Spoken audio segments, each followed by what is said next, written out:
ದ್ರವ್ಯ ಅಂತ ಕರೀತೇವೆ. ದ್ರವ್ಯಗಳು ಯಾವುದರಿಂದ ಮಾಡಲ್ಪಟ್ಟಿವೆ? ಹೌದಾ? ಈಗ ದ್ರವ್ಯದ ಮೊದಲನೇ ಲಕ್ಷಣ ನಾನು ಹೇಳಿದೆ ನಿಮಗೆ. ಏನಪ್ಪ ದ್ರವ್ಯದ ಮೊದಲನೇ ಲಕ್ಷಣ ಏನು? ಇದೊಂದು ಕಲ್ಲು, ಇದೇನಿದು? ಕಲ್ಲನ್ನು ದ್ರವ್ಯ ಅಂತ ಕರಿತೀವಿ, ಹೌದಲ್ಲ? ಈ ಕಲ್ಲನ್ನ ಈ ಒಂದು ಕಪ್ ತುಂಬಾ ನೀರೈತಿ. ಈಗ ಈ ಕಪ್ಪಿನ ತುಂಬಾ ಏನಿದೆ? ನೀರಿದೆ. ಈ ಕಲ್ಲನ್ನು ಅದ್ರೊಳಗೆ ಹಾಕ್ಬೋದಾ? ಈ ಕಲ್ಲು ಅದ್ರೊಳಗೆ ಹಾಕಕ್ ಜಾಗ ಬೇಕಲ್ಲ?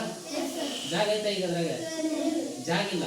ನೋಡೋಣ ಈಗ ಅದು ಜಾಗ ಏನ. ಇದನ್ನ ಕಲ್ಲನ್ನ ಈಗ ನೀರೊಳಗೆ ಬೀಳೋಣ, ಏನಾಗುತ್ತೆ ಅಂತ ನೋಡ್ರಿ. ಮೊದಲು ಏನಾಗಪ್ಪ ಸರ್? ನೀರ್ ಯಾಕೆ ಚೆಲ್ತಪ್ಪ?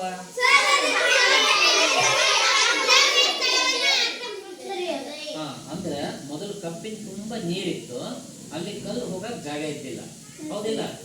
ಈಗ ಕಲ್ಲು ಹೋಗಕ್ಕೆ ಜಾಗ ಬೇಕಲ್ಲ? ಕಲ್ಲು ಹೋಗಕ್ ಜಾಗ ಬೇಕಲ್ಲ? ಕಲ್ಲು ಹೋಗಕ್ ಜಾಗ ಬೇಕಂತಂದ್ರ ಅಷ್ಟು ನೀರೇನಾತ ಹೊರಗ್ ಚೆಲ್ಲ, ಹೌದಿಲ್ಲ? ಸೊ ಹಾಗಾಗಿ ಈ ಪ್ರಯೋಗದಿಂದ ನಮ್ಗೆ ಏನ್ ಗೊತ್ತಾಗುತ್ತೆ?